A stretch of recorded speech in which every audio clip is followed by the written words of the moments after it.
The Middle East was better off with Saddam Hussein and Muammar Gaddafi in power. Those words from Republican presidential candidate and Texas Senator Ted Cruz. But is he right? What do the numbers show in the years since the Iraq War? This is a reality check you won't see anywhere else. We've seen a consistent mistake in foreign policy. It's far too often.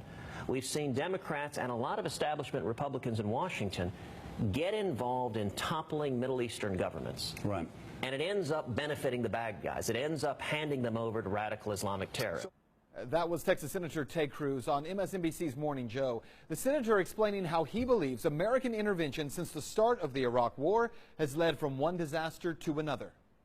Was the world, in fact, in the Middle East a more secure place when Saddam Hussein was in power, when Muammar Gaddafi was in power, and when Assad wasn't fighting for his life in Syria? Of course it was. It was more stable. That's not even a close call. Well, without question, the senator is correct. The Middle East was without question safer and more secure under Gaddafi, Saddam Hussein, and when Assad wasn't fighting for his life. But to really get that point, here's some numbers to consider. According to reports from our own U.S. government, reports of deaths from terrorism in the Middle East between 2002 and 2014 have increased 4,500%. But let's go a little bit deeper here. Take, for instance, just the country of Iraq. Before the 2003 U.S. invasion, do you know how many suicide attacks there were in Iraq? None. In the country's history, there had never been one.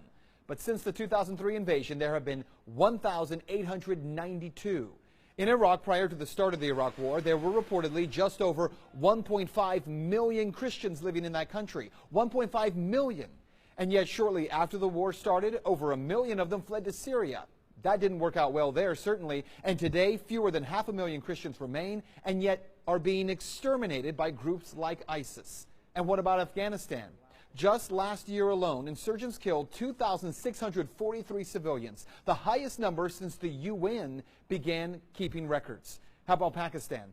In the 14 years prior to 9/11, get this, there was only one suicide attack on Pakistani soil. In the 14 years since, 486 suicide attacks. The same is true in the past 14 years in Somalia, 88, Yemen, 85, Libya, 29, Nigeria, 91, and in Syria, 165. So what you need to know is that 14 years after this so-called war on terror began, the United States is on track to have spent $6 trillion on just the wars in Iraq and Afghanistan. Putting that into perspective, that means that we have spent $75,000 per American household, most of it borrowed money. What's more, nearly 7,000 U.S. military personnel have died. Tens of thousands more are being lost every day as 22 U.S. veterans commit suicide each day. If we're to be honest here, the only thing that the war on terror seems to have brought us and the rest of the world is more war and more terror. That's Reality Check. Let's talk about that tonight on Twitter.